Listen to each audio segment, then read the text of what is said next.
Selamat pagi saudara dalam Yesus Kristus. Kita bersyukur hari ini kita bisa bangun dan kita akan mendengarkan firman-Nya. Mari kita berdoa.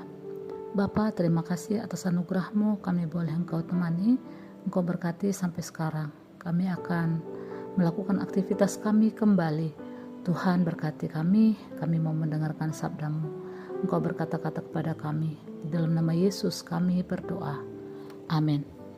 Saudara, firman Tuhan bagi kita Kolose 3 ayat 23. Apapun juga yang kamu perbuatlah dengan segenap hatimu, seperti untuk Tuhan, bukan untuk manusia. Saudara, ayat ini meskipun singkat adalah sebuah etos kerja dan pelayanan Kristen. Ini bukan sekedar nasihat untuk bekerja keras, tapi sebuah revolusi dalam motivasi dan perspektif kita terhadap setiap tindakan dalam hidup. Apapun juga yang kamu perbuat, frase ini mencakup segala sesuatu tanpa terkecuali.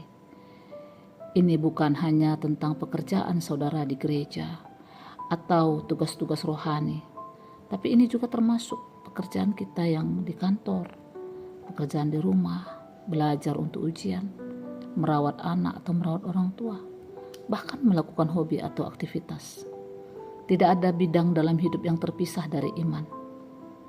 Tuhan berkuasa atas segala dan setiap aktivitas, sekecil apapun memiliki potensi untuk menjadi persembahan yang bernilai bagi Allah. Dan kita mempunyai motivasi yang benar dengan segenap hatimu.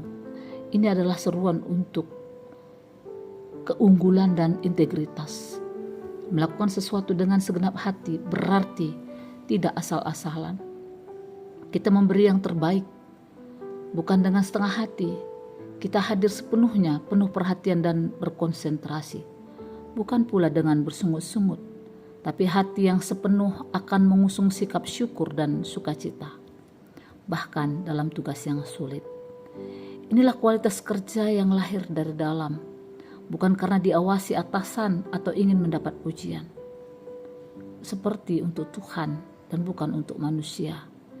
Inilah inti kekuatan ayat ini. Paulus mengajak kita untuk melakukan pergeseran pandangan atau paradigma dalam melihat untuk siapa kita sebenarnya bekerja.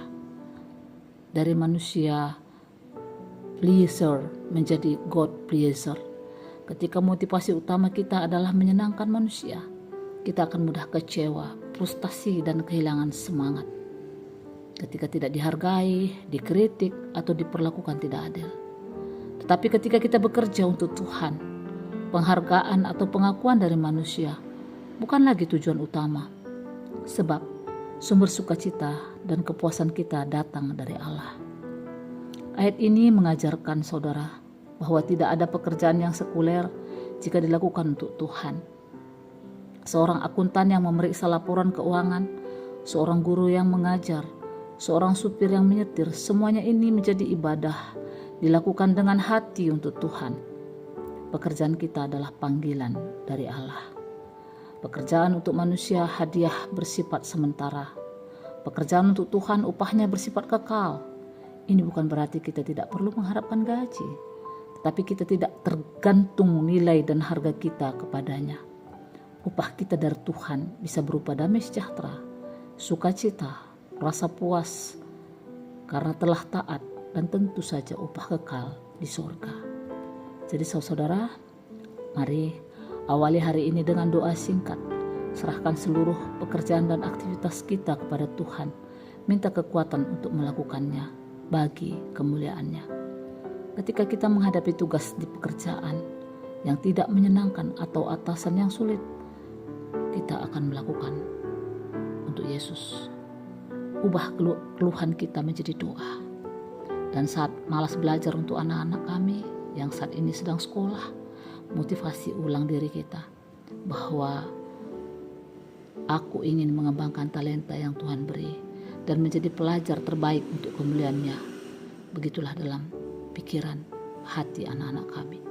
Dan ketika saat kita mengerjakan pekerjaan rumah tangga, lakukanlah sebuah bentuk pelayanan kepada keluarga sebagai persembahan kepada Tuhan yang telah mempercayakan rumah dan keluarga kita kepada kita. Amin. Mari kita berdoa. Ya Bapa, tolong kami bahwa setiap aktivitas apapun yang kami lakukan dengan segenap hati untuk Tuhan.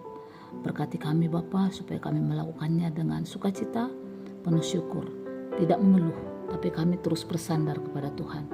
Terima kasih Bapa, berkati hari kami. Di dalam nama Yesus kami berdoa. Amin.